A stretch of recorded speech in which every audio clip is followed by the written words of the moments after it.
저는 오늘 강의를 맡은 인지과학자 김상균이고요. 현재 경희대학교에서 공부하고 있습니다. 오늘 이제 제가 준비한 주제는 두려움을 극복하는 비법, 소설가가 된 교수의 이야기 이렇게 잡아봤습니다. 여러분 뭔가 할 때 두려울 때 많지 않나요? 최근에 어떤 두려움을 느꼈던 것 같아요? 어떤 두려움이 있으세요? 지난주에 수강 신청했죠? 수강 신청할 때 내가 추측에 성공할 수 있을까? 그죠? 또 새로운 과목을 듣게 되면 이제 개강하고서 혹시 강의실에 들어갔는데 강단에 서 있는 사람이 사이코패스가 아닐까 하는 두려움도 있고, 졸업을 앞두고 있는 학생들은 나한테 과연 사회에서 일자리를 제공해 줄까? 우리 큰아이의 이야기입니다. 한 학기 남았는데 매일 물어보고 있어요. 아빠, 내가 일자리를 가질 수 있을까? 사회는 나를 필요로 할까? 물어봅니다. 자, 이렇게 두려움을 느끼면서 사는 게 인간의 본질입니다. 인간은 기본적으로 두려움을 갖고 있는 존재예요. 모든 두려움을 다 떨쳐버릴 수도 없고 그럴 필요도 없지만, 너무 많은 두려움을 갖고 있으면 또 걸어갈 수가 없기 때문에 어떻게 하면 불필요한 두려움을 덜어낼 수 있을까? 오늘 그 이야기를 해볼까 합니다. 메뉴판이에요. 김밥지옥. 자, 여기 가면 보통 뭐 시켜 드세요? 만약에 오늘 행사 끝나고서 저녁 시간에 간다라고 하면 메뉴판 중에 한번 골라보죠. 뭘 드실까요? 치즈 돈가스 좋은 선택입니다. 라면, 김치볶음밥, 김밥. 저도 오늘 저녁에 식구들이 어디 가서 혼자 저녁을 해결을 해야 되는데 여러분이 말씀하셨던 메뉴 중에 하나 먹을까 생각 중입니다. 바로 치즈 돈가스. 그런데 우리 식당 가면 이렇게 행동하지 않나 생각을 해보세요. 이런 데 가면 테이블에 친구랑 나랑 3명, 4명이 앉아요. 그럼 보통 메뉴판을 보면서 물어보죠. 너 뭐 먹을래? 물어보죠. 서로 물어봐요. 왜 물어볼까요? 아, 내가 먹을 걸 내가 정하면 되는데 나는 치즈 돈가스 먹을 건데 너 뭐 먹을래? 이렇게 안 물어보고 너 뭐 먹을래? 이거부터 물어봐요. 상대방이 김밥 먹겠다 그러면 나는 왠지 김밥을 안 시키려고 그래. 그럼 김밥하고 궁합이 맞는 음식이 뭐가 있을까요? 뭐 라면이나 라볶이 같은 거 시켜서 나눠 먹을 궁리를 하고 있죠. 상대방이 김밥을 시켰는데 굉장히 뜬금없이 나는 여기서 내장탕을 먹을래. 이렇게는 잘 말이 안 나와요. 이걸 어떻게 보면 조화로운 문화라고도 볼 수 있죠. 남을 배려하고 뭔가 합을 맞추려고 하는 거. 근데 사실 우리가 습관적으로 뭔가 할 때 너 주말에 뭐해? 뭐 먹을래? 지금 뭐 할래? 물어보는 것 자체가 좀 나쁜 쪽으로 보게 되면 굉장히 다른 사람의 눈치를 많이 보면서 살고 있는 동양의 특성, 한국의 특성이라고 느껴집니다. 이 특성이 진짜 강렬하게 느껴지는 게 학생들 상담할 때입니다. 학생들 상담을 여러분들도 교수님들 만나죠. 대학에서 상담하는 시간 대부분 학교들이 하고 있잖아요. 그죠? 한 학기에 한 번 정도. 학생들이 오게 되면 굉장히 우울한 표정으로 많이 하는 이야기 중에 하나가 이거예요. 교수님, 저는 이미 너무 늦은 것 같아요. 몇 학년인데 4학년. 이제 한 학기밖에 안 남았으니까 난 이제 망했다. 근데 이 망했다는 이야기를 3학년도 하고 2학년도 하고 1학년도 합니다. 들어온 지 한 학기밖에 안 된 친구가 자기 이미 망한 것 같대요. 그러면 지금부터 공부를 가르쳐야 되는 나는 뭐예요 도대체? 근데 이게 되게 웃긴 게요. 이 똑같은 얘기를 제 조카가 고등학생도 있고 중학생도 있고 초등학생도 있는데 그 친구들도 다 합니다. 미국에 살다가 지난주에 한국을 잠깐 왔던 고등학교 1학년이 저희 조카가 그 얘기예요. 이모부, 전 이미 망한 것 같아요. 중학생도 하고 가장 막내 조카가 지금 초등학교 3학년인가인데 지난달에 저한테 그 얘기하더라고요. 고모부, 난 망한 것 같아요. 남자친구 이야기를 하면서 자기 이제 이성친구가 안 생길 것 같다고 이야기하는 겁니다. 몇 살밖에 안 된 아이가. 그럼 뭐가 망했는데 물어보게 되면 항상 과거 얘기를 합니다. 아, 내가 1년 전으로 돌아간다라고 하면 3년 전이라고 하면 안 그랬을 텐데 자꾸 과거를 해결해요. 태어날 때까지 돌아가 봐야 되는 건데 이미 늦은 것 같아요라는 거에는 저런 관점이 들어가 있어요. 늦었다는 이야기는 우리가 흔히 뭐 도착 지점이 있을 때, 그리고 도착해야 될 시간이 정해졌을 때, 만약 10시에 시작하는 공연을 본다, 12시에 출발하는 기차를 탄다, 이때는 맞는 표현이겠죠. 하지만 여러분의 인생에도 무언가를 하는 데 있어서 지점하고 시간이 정해져 있냐 하면 사실 그런 거 수강 신청하거나 하는 몇 군데 말고는 별로 없거든요. 근데 우린 막연하게 무언가 정해져 있다고 생각하면서 살고 있는 것 같아요. 이 친구의 머릿속에는 그런 게 세워져 있는 거죠. 대부분 예를 들어 제가 있는 경영대나 그런 데를 보게 되면 졸업을 하면 1년 이내에 취업이 돼야 되고, 보통 머릿속에 기준이 있어요. 바로 취업되면 베스트지만 늦어도 1년 안에 취업 안 되면 나는 끝장난다. 그리고 동기들이 가는 한 20개, 30개 정도의 스펙트럼 내에서의 직장에서 자리를 못 잡으면 그것도 내 인생을 엄청 꼬인 거다. 이렇게 목표를 정해놓습니다. 시간도 정해놓고. 근데 비교를 해봤을 때 여기 못 들어갈 것 같으니까 자꾸 늦었다라고 이야기를 해요. 그럼 이때 제가 이제 물어보는 질문이 정말 그걸 원하는 거냐고. 1년 이내에 일을 하고 싶어? 또는 1년 이내에 일을 하는데 그 20개 정도 직장 안에 꼭 네가 원하는 직장이 있어? 하면 때로는 안 그런 친구들도 많이 있습니다. 저희 큰아이만 봐도 당장 일할 생각이 없어요. 근데 왜 취업에 목매고 있냐 하면 돈을 벌어야죠 그러는 거예요. 아빠가 도 1년 정도 더 먹여 살릴 수 있으니까 취업하지 말아봐 하면 되게 저 사람은 모자라는 표정으로 저를 바라봅니다. 이게 아버지가 할 소린가라는 표정으로 쳐다보는데 이 생각을 해볼 필요가 있어요. 우리가 왜 음식점에서 다른 사람하고 메뉴를 맞추려고 그러고 합을 친구들이 갖고 있는 시간이나 어떤 목표의 지점에 대해서 자꾸 일치시키려고 하느냐. 안도하고 싶은 거죠. 100명이 있는데 90명이 가는 길, 90명이 도착하는 시간 굉장히 안전해 보이는 겁니다. 그 서클 안에 들어가고 싶은 거예요. 안도. 근데 그 서클 안에 들어가는 사람들이 대부분 나중에 실망하는 것 중에 하나가 들어와 봤더니 별다른 게 없네? 라는 이야기들을 많이 합니다. 바로 오른쪽에 써져 있는 저 경험인데 발견. 발견은 어느 때 발생하냐 하면 100명의 사람이 우글우글 모여있는 공간에서 발견이 잘 안 되죠. 우리가 이제 보물찾기 같은 거 할 때도 보게 되면 사람들이 너무 머리통을 들이밀고 있는 공간에서 뭔가 찾아볼 수가 없습니다. 좀 한적한 길, 숲길, 다른 길에서 무언가를 찾아볼 수가 있죠. 그러니까 남과 뭔가 다른 길을 가거나 나만의 시간대의 기준으로 사는 사람들이 할 수 있는 좋은 경험은 발견입니다. 우리는 이제 안도할 것이냐 발견할 것이냐 두 가지를 놓고서 약간 저울질하면서 인생을 살아가는 겁니다. 근데 여러분이 여태까지 살아온 삶에서는 어느 쪽의 비중이 좀 더 컸던 것 같아요? 머릿속에 안도하고 발견 중에 어느 한쪽이 굉장히 많을 때 우리 삶이 좋아진다 이런 건 아닙니다.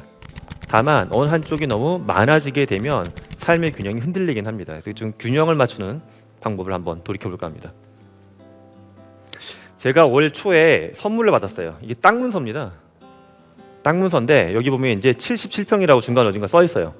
77평의 땅을 받았어요. 그것도 서울로 놓고 보게 되면 청담동 정도 되는 땅, 압구정동이나 굉장히 요지의 땅은 77평. 여러분 중에 눈이 둥그레진 사람들이 있는데 실제 땅은 아니에요. 물리적 공간이 있는 땅은 아니고 마인크래프트 안에 엄청나게 큰 공간이 있는데 이 공간을 운영하는 팀에서 그 운영원들끼리 동의를 해가지고 저한테 77평을 선물해줬습니다. 이게 야생월드라고 해서 대구 지역 대학생 한 500명이 모여서 생활하고 있는 집단 거주지가 있어요. 되게 특이한 건데 원래 이제 원시시대 때 사람들이 각자 사냥을 하다가 좀 더 큰 걸 사냥하려고 또는 농사를 지으려고 모여 살기 시작했잖아요. 근데 지금 원시시대도 아닌데 이들이 도시가 아니라 마인크래프트 안에 야생의 땅을 만들었어요. 산도 있고 들도 있고 물도 흘러가고 그리고서 랜덤하게 구역을 쪼개가지고 500명 정도가 구역을 나눠 가진 겁니다. 여기 네 땅, 내 땅 이렇게 해서 나무 땅 중에 한 필지를 저한테 준 거예요. 교수님도 여기 들어와서 같이 살면 좋을 것 같다고. 도대체 이 땅에서 이들이 뭘 하고 있을까? 이런 걸 하고 있어요. 영상을 보면 화면 왼쪽에는 저기 안에 있는 카페입니다. 마치 요즘에 약간 외곽에 있는 뭐 인더스트리얼 감성의 느낌, 그 빈티지 카페 같은 느낌의 카페를 운영하는 친구가 나타났고요. 오른쪽 위에 있는 친구는 마치 무슨 프리미엄 아울렛처럼 수평적으로 쫙 펼쳐진 쇼핑몰 만들어서 운영하는 친구도 있고요. 왼쪽 아래는 뭘까요? 아까 처음에 살짝 이름이 지나갔는데 저 공간 여러분들도 아마 개인에 따라서 가본 사람도 있을 겁니다. 물리적 저런 공간 실제 종교시설, 교회입니다. 실제 저 안에서 사람들이 예배 활동도 해요. 모여갖고 종교적인 활동하고 가장 낯선 씬이 오른쪽 아래일 겁니다.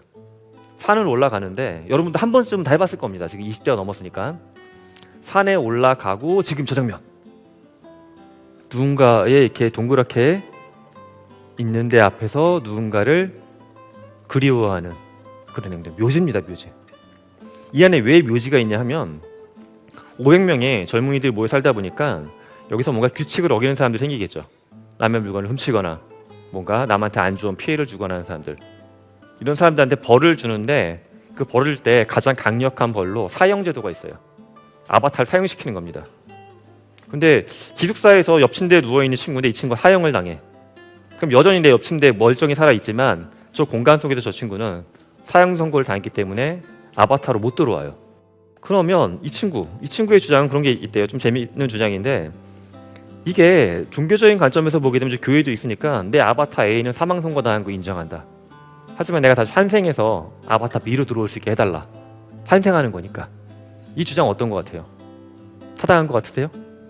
예, 약간 타당성이 있죠. 근데 저 커뮤니티에서 어떻게 결정했냐 하면, 근데 대부분의 종교에서는 환생한다라고 할 때 인간이 전생의 기억을 다 잊어버리고 돌아온다라고 하거든요. 근데 여기는 그런 게 아니잖아요. 전생의 기억을 옆침대에 있는 친구가 여전히 갖고서 다시 들어오는 거잖아요. 나한테 사망 선고를 내리게 했던 결정적인 의사결정했던 사람 앞으로 기억하고 있을 거 아닙니까? 그러니까 금지시켰어요. 못 들어오게끔. 자, 이런 활동들을 하는 사람들이 있고요. 그 다음에 또 보게 되면, 이들이 이제 살아가다 보니까 이 안에 화폐가 존재해요. 뭐 블록체인 기반의 암호화폐는 아닌데 게임머니처럼 화폐를 돌립니다. 은행이 있고 은행을 통해서 돈이 왔다 갔다 해요. 전자지갑이 있어요. 그래서 어떤 사람은 28만 4천 넘게 보석을 모아놨고, 어떤 사람은 제 지갑인 듯이 4천 정도 되는 얇은 지갑을 갖고 있는 사람들도 있습니다. 경제활동 열심히 하고 있어요. 인간이 살아가는데 저 경제활동, 돈이라는 게 생기기 시작하면 굉장히 무언가가 다양하게 형성이 됩니다. 그러다 보니까 여기서 이제 토지 거래도 발생을 하고 있어요. 제가 갖고 있는 땅 문서도 있지만 모든 거주민들은 땅 문서가 있고 땅을 이렇게 거래를 하고 있습니다. 왼쪽에 있는 것처럼. 오른쪽에 보게 되면 이게 기본적으로 이 메타버스의 특성은 땅을 파가지고 자원을 뽑아내서 그걸로 무언가를 만들 수 있는 시스템이에요. 그러다 보니까 지하 자원 자체가 희소한 게 있고 좀 풍부한 게 있고 합니다. 또 광물에 대한 가격도 그때그때 굉장히 왔다 갔다 변동을 하고 있습니다. 근데 여러분들이 여기까지만 보고서 만약에 나한테 이런 땅이 주어지고 이렇게 무언가 다양한 활동을 할 수 있다고 하게 되면 뭘 할 것 같으세요? 이 공간에서. 근데 여기 있는 젊은이들이 했던 활동을 좀 더 보게 되면 이런 게 있습니다. 라디오 방송국. 사실 저는 예전부터 이런 걸 해보고 싶었어요. 나만의 방송 채널. 저는 이제 그 아내가 있고 딸아이가 둘이 있는데 둘 다 대학생이에요. 큰아이는 졸업반이고 둘째 아이는 나랑 같은 학교에 있습니다. 아이들한테 의견을 많이 물어봐요. 아빠가 이런 거 해볼까? 대부분은 아빠가 옛날 이상한 거 하는 사람인지 알기 때문에 그러라고 하는데 끝까지 말리는 활동이 있어요. 바로 이겁니다. 내가 라디오 방송을 하겠다, 유튜브로. 근데 다만 이름을 숨기고서 필터 걸어가지고 목소리도 숨겨서 악마 교수 캐릭터로 해서 독서를 내뱉는. 그냥 아이들이 아빠 그래서 신분 탄론하면 뒷감당이 안 될 것 같으니 그건 절대로 하지 말라고 말리고 있습니다. 근데 이 안에서 보게 되면 라디오 방송을 하는 사람들이 등장하기 시작했어요. 근데 이분들의 보석 지갑은 굉장히 아마 얇을 겁니다. 개인을 다 트래킹할 수는 없지만 얇은 지갑을 갖고 있을 거예요. 이게 지금 뭐 광고가 들어오거나 돈 벌 수 있는 구조가 별로 없거든요. 근데 이들은 또 라디오를 하고 있어요. 또 다른 친구를 봤더니 이런 거를 합니다. 왼쪽에 있는 저 포스터, 마치 무슨 충주시에서 만들었던 무슨 뭐 이렇게 농작물 홍보한 포스터처럼 그런 느낌이죠. 약간 B급 감성. 그리고 굉장히 결정적으로 재미난 문구가 손바닥 위에 써져 있어요. 손도 편안. 실제 이게 약간 게임과 같은 환경이다 보니까는 여기서 저기까지 이동하려고 그러면 계속 커서를 눌러줘야 돼요. 겁나 손이 고생해요, 그죠? 근데 이 친구가 고안한 게 여기다 철도 사업을 하면 대박이 나겠다. 사람들이 손가락 안 눌러도 한번 탑승하면 쭉 가게. 철도. 전철 저렇게 만들었어요. 가운데 있는 지도처럼. 와, 근데 원시의 땅이고 각자 동일한 면적의 땅을 갖고 시작을 한 거니까 철도 사업을 하기가 쉽진 않잖아요, 그죠? 다 작은 교회나 카페 정도는 말 수 있지만, 그래서 저 친구가 했던 방법은 사람들을 모집을 한 겁니다. 투자. 자원을 낼 사람한테 자원 투자 받고 자기 대신에 계속 제작을 해줄 사람한테 제작을 의뢰하고 해서 자기가 경영자가 된 거예요. 또 굉장히 멋있게 한 게 디스코드 채널을 통해 가지고 전철역 이름도 정했습니다. 자기 혼자 정한 게 아니라 사람들 의견을 들어서 전철역을 정하고 실제 전철이 가동돼요. 탑승을 하게 되면 움직입니다. 저는 앞으로 제가 이제 현재도 스타트업들하고 이런저런 사업을 해보고 있는데 저 정도의 사업 수단을 갖고 있는 사람이면 저 친구의 전공이나 학년에 무관하게 밥값을 충분히 할 거라고 저는 믿어 의심치 않습니다. 자, 지금 설명드렸던 이들, 이 땅의 이름이 야생월드고 지도가 이렇게 생겼는데 저 가운데 있는 강가 중심부 땅이 제 땅이고요. 이들은 과연 여기서 뭘 하고 있는 걸까요? 제가 모 기업체 회장님한테 이걸 말씀드렸더니 그분들 이들 여기서 게임하고 있네. 대학생들 역시 젊은 친구들 게임 좋아하죠. 그냥 가볍게 이야기합니다. 또 약간 심리학이나 교육학을 전공하신 분들은 저한테 이들은 여기서 자기의 삶을 시뮬레이션 해보고 있다. 삶을 미리 살아보는군요. 롤플레잉 하고 있군요. 이렇게 얘기합니다. 게임을 한다, 시뮬레이션을 한다, 롤플레잉을 한다. 뭐 이거 자체가 나쁜 개념들은 아니지만 이거는 막 뭐가 좀 제가 생각하는 개념과 다르다 하면 실제 삶이 아니라 모의, 수도라는 개념으로 쓰죠. 영어에서 수도. 실제는 아니다 라고 보고 있는 거예요. 하지만 제가 봤을 때 이들은 수도의 삶을 사는 것도 아니고 그냥 현실에 실제의 삶을 사는 겁니다. 다만 이들이 사는 현실이 물리적인 질량이나 부피가 존재하는 세상이 아니라 비질량, 부피가 없는 비물질계의 디지털 속에서 현실을 살고 있는 겁니다. 이 말이 납득이 안 된다고 하면 제 친구 중에 저하고 동갑인 유명한 뮤지션이 있어요. 근데 뮤지션 친구를 보게 되면 늘 작업실에서 일을 하고 거의 혼자 다 만들어요. 음악 보내줄 때도 뭐 CD에 담아서 보내주는 것도 아니고 디지털로 쏘죠. 돈도 디지털로 은행으로 들어오고. 그럼 이 친구는 컴퓨터 앞에서 먹고 살고 다 하는데 이 친구는 현실을 벗어난 이상한 사람이냐? 그렇지 않거든요. 예. 지금 보면 누구나 mp3 음악을 다운로드 받고 음악을 돈을 주고 산다는 거에 대해서 이상한 생각 안 해요. 하지만 저는 나이가 많은 사람이다 보니까는 저는 그런 경험을 대학교 졸업할 때부터 했어요. 제가 대학교 때 초반에 그때 이제 그런 게 조금씩 나올 때 주변에서 그 얘기했습니다. 야, 미쳤냐? mp3를 돈 주고 왜 사? CD나 카세트는 돈 주고 사지만 CD나 카세트는 부피가 있잖아, 부피. 근데 mp3를 돈을 주고 산다? 이상해. 근데 지금은 반대가 됐죠, 개념이. 저는 이들이 야생월드에서 자기의 삶을 살고 있다라고 느낍니다. 좀 더 경제적으로 설득을 해본다면 이런 가정이 가능하겠죠. 실제 외국에 보면 어떤 모델이 등장했냐 하면 이렇게 온라인 공간을 갖고 있는 메타버스 속에서 광고를 대행해주는 에이전시가 이미 등장하고 있어요. 여기에 보게 되면 재밌는 게 전철역이 여러 개가 있는데 전철역에 광고판이 없어요. 물리적인 현실에서 전철역마다 광고가 빼곡하게 걸려있죠. 우리가 좋아하는 아티스트 생일 광고도 붙어있고 막 붙어있잖아요. 그죠? 그런 걸 연결해준다. 지금은 500명밖에 안 되지만 저기 인구가 5,000명, 10,000명이 되고 이들의 삶이 유튜브로 스트리밍되는 채널들이 열리게 되면 광고가 당연히 붙겠죠. 또는 앞서 반대로 저 라디오 방송 정말 즐겁고 재미난 콘텐츠가 나오게 되면 그 디지털 현실 속의 라디오가 물리적인 현실의 채널로 연결돼서 다른 외부 채널로 연결될 가능성도 충분히 기대해 볼 수가 있습니다. 실제로 이미 유튜브에 있는 많은 클립들이 뭐 KT나 또는 SK가 운영하고 있는 가정용 IPTV에 탑재되기 시작했죠. 예. 이들은 그냥 살고 있는 겁니다. 다른 방식으로 살고 있는 좀 더 젊은 친구의 이야기를 잠깐 해볼까 합니다. 제가 만났던 이 친구의 나이는 초등학교 6학년 때 만났어요. 지금 중학교 1학년인데. 근데 자기를 이렇게 소개합니다. 나는 200명과 함께 사업을 하고 있습니다. 이 친구가 하는 사업은 이거예요. 뭔가 재미난 콘텐츠가 하나 생기죠. 드라마나 방송 같은 게. 그럼 이걸 바탕으로 공간을 만들어요. 사람들이 들어와서 놀 수 있는 공간. 이 친구가 만들었던 것 중에 작년 여름쯤에는 오징어 월드 공간이 있어요. 스퀴드 게임 공간. 넷플릭스에 드라마가 올라온 지 일주일 만에 만들었는데 일주일 만에 거대한 공간을 어떻게 만들어나 봤더니 원래부터 200명하고 다 팀이 짜져 있어요. 그래서 그 일이 시작이 될 때 디스코드에 채널 열어가지고 지금 일주일 동안 잠 안 자고 일할 사람을 모집합니다. 20명을. 그럼 난 지금 뭐 숙제가 없고 방학 중이고 해서 붙어요, 사람들이. 왜냐하면 이 친구 13살인데 직원들의 연령이 13살에서 25살 정도. 국적은 한 10군데 퍼져 있습니다. 사람 모집을 해요. 일주일만 막 만들어가지고 런칭을 합니다. 그러면 드라마를 재밌게 봤던 사람들이 공간에 들어와서 놀아요.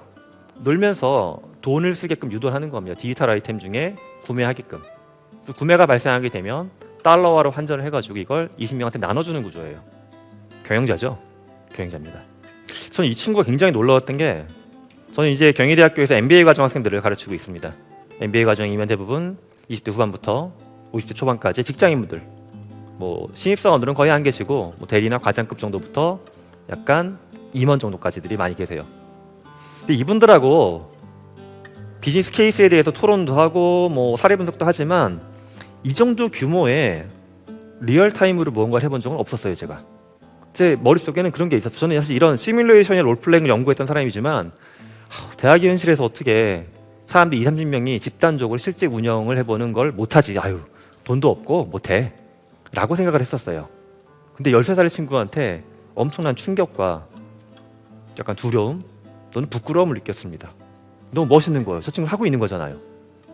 이 친구가 저한테 질문했는데 자기가 일을 이렇게 쪼개서 하다 보니까 이런 일이 자꾸 생긴대요. 대부분 학생들이다 보니까는 일주일 만에 만들기로 했는데 안 해올 때가 있대요. 이유를 물어보게 되면 갑자기 학교에 과제가 많았다. 엄마 아빠한테 컴퓨터 못 쓰게 혼나가지고 내 인터넷 끊겼었다. 이런 식의 핑계를 댄대요. 그러면서 못한 건 못한 거지만 어쩔 수 없는 상황이니까 돈은 주면 좋겠다. 이렇게 이야기한대요.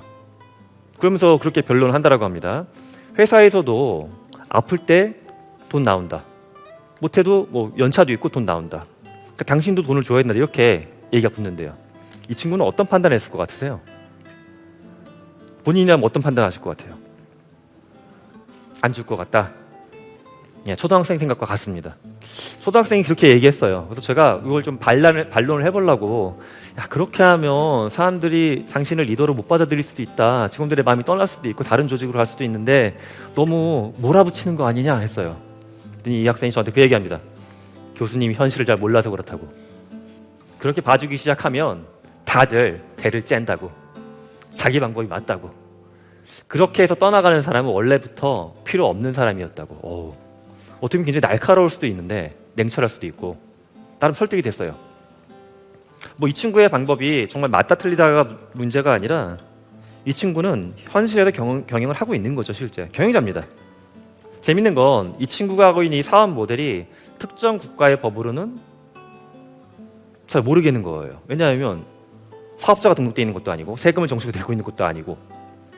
근데 이제 제가 법조계 분들하고 재미삼아 얘기를 해봤더니 나쁘게는 안 보시더라고요. 판사나 검사분들도 이 친구를 잡아서 어떻게 해야 되겠다 이런 얘기는 안 했습니다. 법이 되게 아직까지 약하구나, 부족하구나. 이 친구가 오히려 일을 잘할 수 있도록 법을 잘 만들어줘야 되겠다. 이런 관점을 갖고 있습니다. 데일 카네기가 했던 말이 있습니다. 우리는 왜 두려워하고 두려움을 어떻게 극복할 수 있는지. 되게 단순한 말이에요.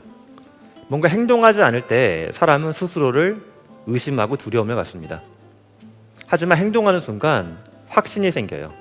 물론 실패하기도 하지만 조금씩 걸어갈 수도 있고 조금 작은 성공을 하면서 이렇게 하니까 되는구나. 이렇게 하니까 안 됐으니까 다음에 다르게 해야 되겠다. 이런 생각을 합니다.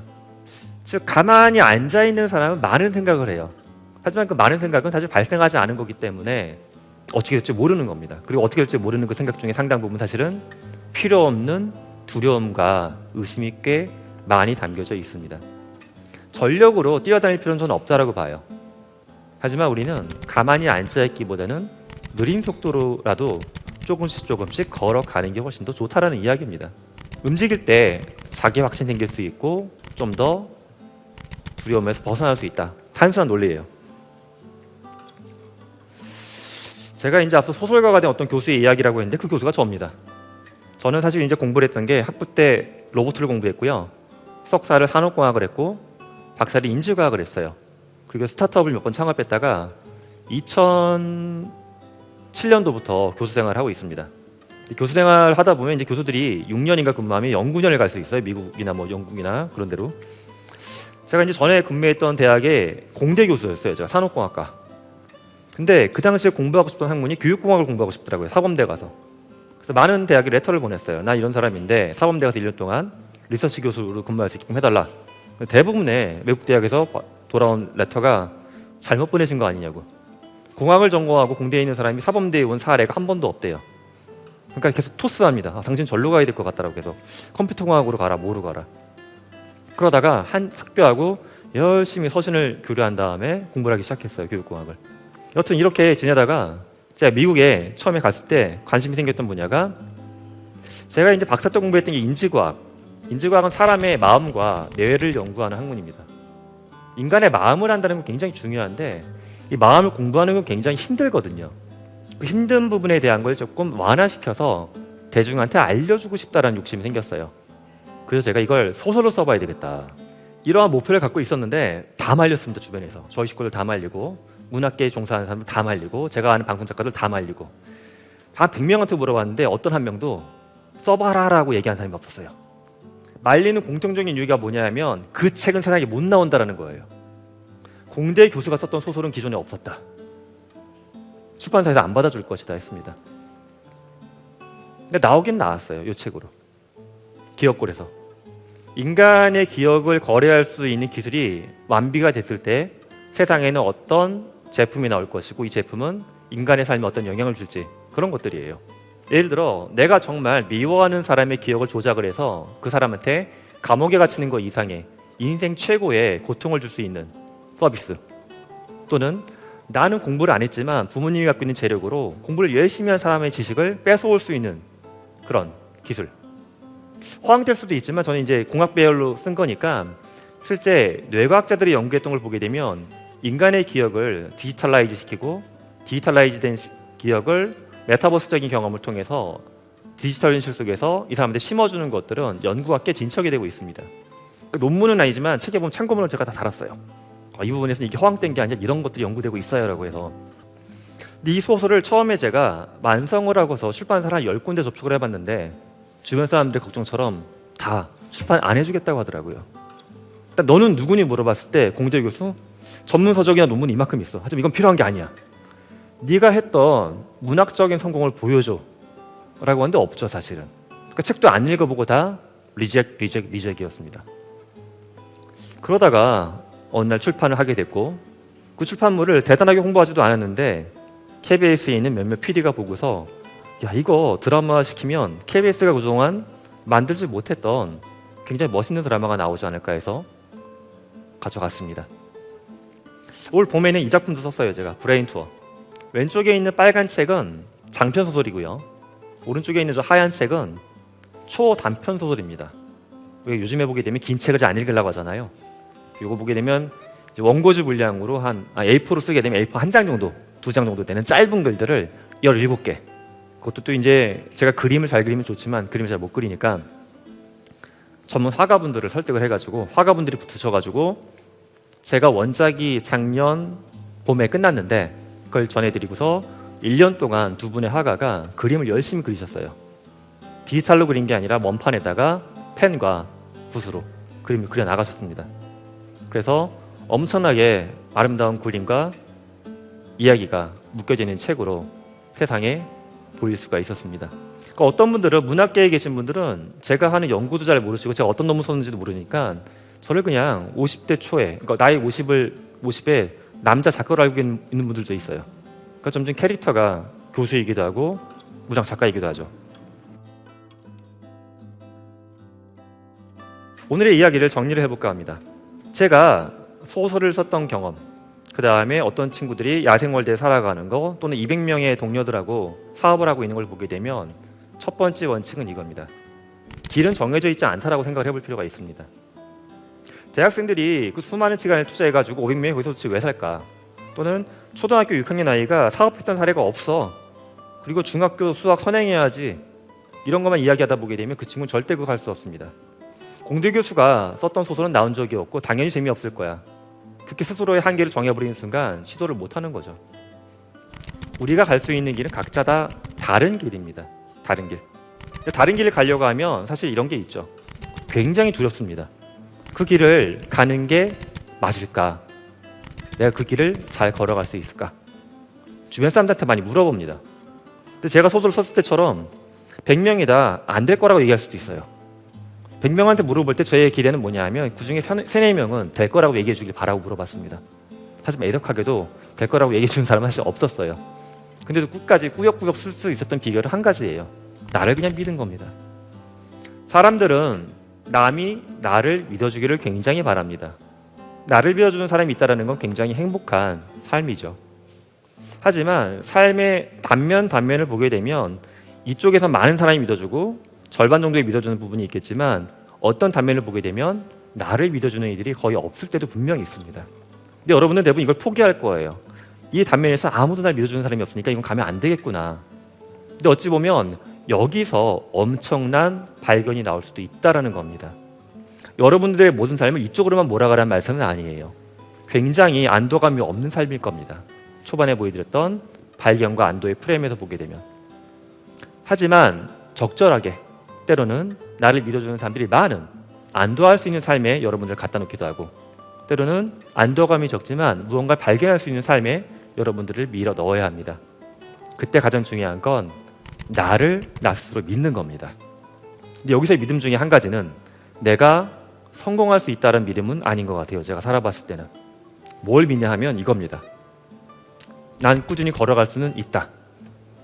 내가 내년에 소설을 내겠다. 또는 소설을 내서 조앤 롤링을 밀어내겠다. 이런 개념을 갖고 있으면 시작을 하면 안 됩니다. 하지만 나는 정 안 되면 내가 이거를 인터넷 블로그에라도 올려서 소설을 내면 되지. 나 그때까지 할 수 있어. 뭐 논문을 갖고서 칭찬받았지만 소설 써가지고 학생들한테 욕을 먹어도 어때? 욕을 먹고 안 먹고가 중요한 게 아니라 나는 소설을 쓰는 사람이 될 거야. 꾸준히 걸어가면 됩니다. 중요한 건 뛰어갈 필요도 없다라는 거예요. 뛰어가면 지칩니다. 가만히 멈춰 있으면 자꾸 두려워져요. 근데 조금씩 걸어가면 그렇게 힘도 안 들고 두려운 생각뿐만 아니라 또 희망도 많이 보입니다. 다른 사람과 여러분의 길이 다르다는 걸 보고 남이 믿어주기 전에 나를 스스로 믿고 그리고 적정한 속도로 꾸준히 가는 여러분이 되셨으면 좋겠습니다. 오늘 강연 관련해서도 괜찮고요. 혹시 여러분들 다 좋습니다. 무엇이든지 궁금한 게 있으면 물어보시면 제가 솔직하게 이야기를 드리겠습니다. 네. 오늘 강연 일단 먼저 되게 잘 들었습니다. 네. 그리고 메타버스 관련해서 질문을 드리고 싶은데 저는 이제 과거에 되게 게임을 좋아했었고 이제 월드 오브 워크래프트라든지 롤플레잉 같은 게임을 되게 좋아했었는데 이런 것들을 하면서 이것도 원시적인 메타버스의 형태가 아니었을까라고 생각하고 있습니다. 그리고 오늘 이제 교수님 강연을 들으면서 메타버스의 요건을 어떻게 제가 전공이 철학과고 해서 전공 그렇다면 이걸 좀 정의를 해보고 싶은데 메타버스의 요건을 어떻게 그러면 정의를 한번 해볼 수 있을까라는 질문을 한번 드리고 싶습니다. 철학이라고 하셨죠? 네. 좋습니다. 아까 보여드렸던 야생월드 땅이 있죠? 이 땅의 총책인 리더 분이 전공이 철학가 분이세요. 철학과 대학원생이세요. 학부 때부터 저랑 친하게 지냈던 분인데 저는 메타버스 정의를 이렇게 내리고 싶어요. 그러니까 이게 연구를 하다 보게 되면 내 과거 연구가 잘못됐구나라는 걸 느낄 때가 있습니다. 제가 썼던 글이긴 하지만 굉장히 잘못 썼다고 느끼는 글 중에 하나가 메타버스의 정의를 예전에 여러 군데 썼던 것 중에 메타버스는 물리적인 세계를 초월한 가상의 어떤 거다 이런 식으로 썼던 게 있어요. 제가 여기서 되게 걸리는 글자가 뭐냐면 가상이란 두 글자입니다. 잘못 쓴 단어구나. 이거를 어느 순간 깨달았냐면 올 초에 갑자기 깨달았습니다. 아침에 일어났는데 그 단어가 뭐가 이상한 거예요. 그 단어에 대해서 계속 생각을 해요. 하루 종일. 가상은 뭔가 일시적이고 가치가 없어 보이고 무언가 복제품 같은 느낌이 들잖아요. 그런데 내가 살고 있는 메타버스나 미래에 나올 메타버스는 그런 걸까? 아닌 것 같은 거예요. 또 저는 이제 최근에 어떻게 정의하냐면 우리가 살아가는 여기 이건 물리적 현실입니다.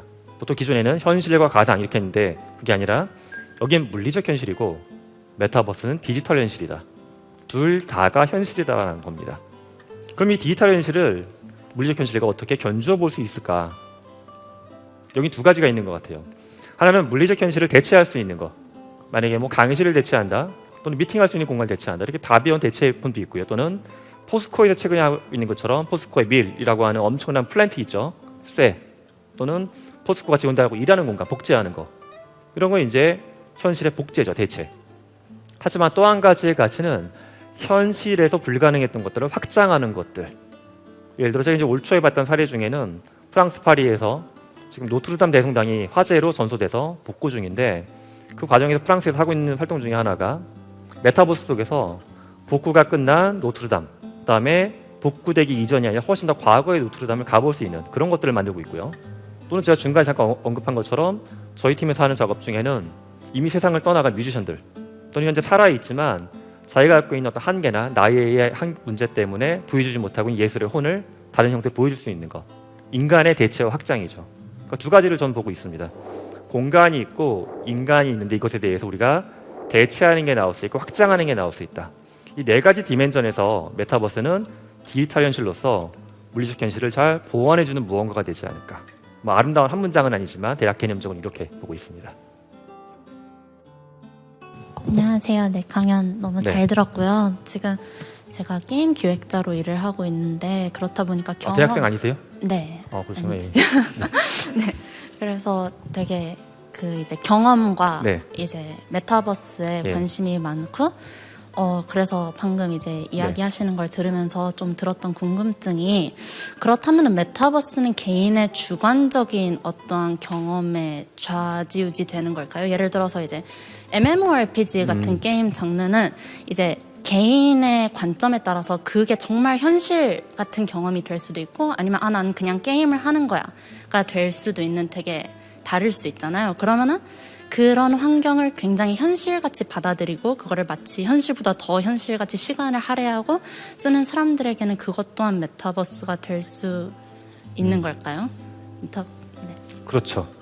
실제 제가 과거에 했던 게임 중에 클래시 오브 클랜이 있는데 클래시 오브 클랜을 수십만 원을 써가면서 클랜장을 했거든요. 클랜장을 하려면 돈을 안 쓸 수가 없어요. 전쟁을 주기적으로 해야 되는데 전쟁 준비하다 보게 되면 우리 팀 질 것 같거든요. 여기서 쓸 수 있는 필승 전략은 나를 빨리 레벨업 해가지고 채워주는 거예요. 전쟁 준비가 안 된 친구들한테. 근데 제가 레벨업을 하기 전에 제가 이제 말단 클랜원일 때 제 클랜장이 있었어요. 아이디가 비숍이었어요. 비숍님. 비숍님이 되게 좋은 클랜을 운영했는데 어느 날 저희 클랜에서 이제 내가 강남에서 식당 하시고 있다고 하더라고요. 클랜원 중에 하나가. 그러니까 우리 식당에 모여서 오프라인 파티 한번 하자고 맥주도 먹고. 저 같은 아저씨들은 이제 신난 거죠. 근데 이제 비숍님한테 물어봐야 될 거 아니에요? 이 비숍님이 그때는 못 나간다고 하더라고요. 시험 기간이라고. 그걸 물어봤어요. 학교 선생님이냐고. 중학생이었어요. 근데 비숍님을 나는 막연하게 나랑 비슷한 세대라고 봤습니다. 왜냐? 중간에 몇 가지 이벤트가 있었는데 클랜원들이 분쟁이 붙거나 특히 옆 클랜하고 싸울 때 전쟁을 안 나가게 되면 우리 클랜이 지거든요. 그에 대해서 저같은 이제 불같은 사람들은 그 X를 빨리 쫓아내야 된다. 얘는 강퇴야. 비숍님이 딱 중재하는 거예요. 회원님, 레슬리님 진정하시고 사정을 들어봅시다. 제가 이 형님은 나보다 나이가 몇 살은 많거나 비슷한 거가. 알고 보니 중학생이었어요.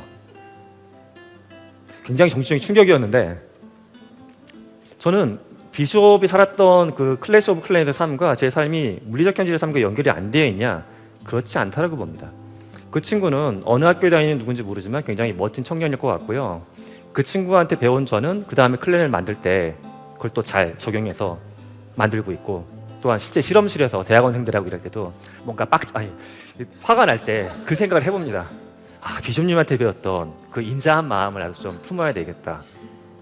저는 와우건 로리건 간에 거기 사람들이 활동하는 걸 보게 되면 현실입니다. 다만 그 현실을 본인이 얼마나 깊게 생각하냐 또는 얕게 받아들이냐 차이지 현실은 다 현실이에요. 근데 이러한 패턴이 우리가 물리적 현실에서도 동일하게 나옵니다. 예로 저희 큰애가 지금 대학교 다니고 있고 게임 회사에서 인턴으로 일을 하고 있어요. 마지막 학기 놔두고서. 매번 저녁마다 이제 회사에서 있었던 일 조잘조잘 얘기하는데 어떨 때 보면 회사 일을 굉장히 개인의 심각한 일로 받아들여서 막 이렇게 얘기할 때가 있고 어떨 때 굉장히 내가 봤을 때 심각한 일인데 별거 아닌 것처럼 쓱 넘길 때도 있습니다. 즉 다 그런 것 같아요. 그죠? 그렇잖아요. 우리가 살아가는 게. 그러니까 물리적 현실이건 디지털 현실이고 우리는 하나의 현상에 대해서 각자의 주관에 따라서 깊이를 다르게 봅니다. 여기건 간에. 근데 이 각자가 갖고 있는 이 깊이의 자에 따라서 각자의 삶이 사실 달라지는 거죠. 그러니까 디지털 현실은 굉장히 소중한 겁니다. 그래서 디지털 현실을 기획하시는 분이니까 저도 그렇지만 어떻게 하면 사람들한테 더 좋은 경험을 줄 건지에 대한 책임을 지고 있는 자리니까 잘 해주셨으면 하는 바람을 갖고 있습니다. 네, 감사합니다. 시간 괜찮으시면 질문 하나 정도는 더 받아볼까요? 시간이 좀 약간 지나긴 했지만 하나 정도 받을 수 있습니다. 혹시 더 있으시면 뒤에 분. 네, 안녕하세요. 질문 드리려고 하는데요. 이제 지난번에 아까 전에 말을 하셨잖아요. 100명에게 말을 했지만 아무도 될 거라고 말을 해주지 않으셨다고. 근데 그럼에도 불구하고 자신을 믿었기 때문에 끝까지 해나갈 수 있다고 하셨는데 이제 아무도 나를 믿어주지 않을 때 스스로를 믿을 수 있게 되는 원동력은 뭐였는지 궁금합니다. 사람들은 이제 멘탈 시뮬레이션이라고 심리학에서 이야기하는데요. 뭔가 실행을 할 때 먼저 머릿속에 그려보라고 합니다. 근데 그려보라고 하면 대부분의 사람들이 그리는 건 결과를 그려요. 공부하기 어려운 친구들은 그리라고 하게 되면 내가 1등을 해가지고 상 받는 거. 친구들이 상균아 부러워 이런 거. 엄마가 게임기 사주는 거 이걸 기대를 합니다. 근데 실제 실험을 해보면 이렇게 하는 친구들은 결과가 별로 안 좋아요. 결과가 좋게 나오는 그룹은 뭐냐 하면 1등을 하려고 하면 당연히 치열하게 공부를 할 수밖에 없잖아요. 친구가 게임하자고 하는데도 이를 악물고 한 판 안 하고 그다음에 또 새벽까지 공부도 해야 되고 이렇게 해야 되는 거잖아요. 과정을 상상을 하게 되는 거예요. 과정을 상상하는 사람들은 성공의 확률이 훨씬 더 높습니다. 이거는 공부하는 아이들도 그렇고요. 직장에서 어려운 프로젝트에 놓인 팀원들도 마찬가지입니다. 근데 저도 사실 과정을 상상했어요. 글쓰기가 어려울 땐 내가 어디 앉아서 글을 꾸역꾸역 쓰고 있는다. 꾸역꾸역 써가지고 원고가 증가하는 거. 그래서 저는 글 쓰는 습관 중에 하나가 목표를 적어는 정해요. 몇 자 정도 써볼까. 또 제가 오늘 보여드린 책은 아니지만 메타버스라는 책을 재작년에 발표해서 그 책이 현재 10개국 정도에 수출이 됐어요. 국내 독자만 150만 명 정도 봐서 최근에 2년 동안 나온 책 중에 가장 많은 사람들이 봤다고 하더라고요. 근데 그 책을 써도 원칙이 한 가지였어요. 출판이 될까 안 될까 몰랐는데 대략 원고 분량은 20만 자 정도 잡고서 20만 자를 쓰자. 하루에 2,000자를 쓰면 100일이면 쓰겠지? 이런 생각을 글을 써나갔습니다. 그래서 매일 그 생각을 했어요. 내일 술자리가 있는데 내일 맥주를 3병만 먹고 약간 알코올 기운이 든 상태에서 서문을 쓰면 어떨까? 감동적으로 나오지 않을까? 이거 시뮬레이션 한 거 혼자. 또 실제 제가 썼던 글 중에 한 3분의 1은 술 먹고 쓴 글입니다. 네. 즉 이거는 결론을 상상하시기보다 과정을 상상하시면 훨씬 더 효과적이지 않을까 하는 겁니다. 함께해 주셔서 감사합니다.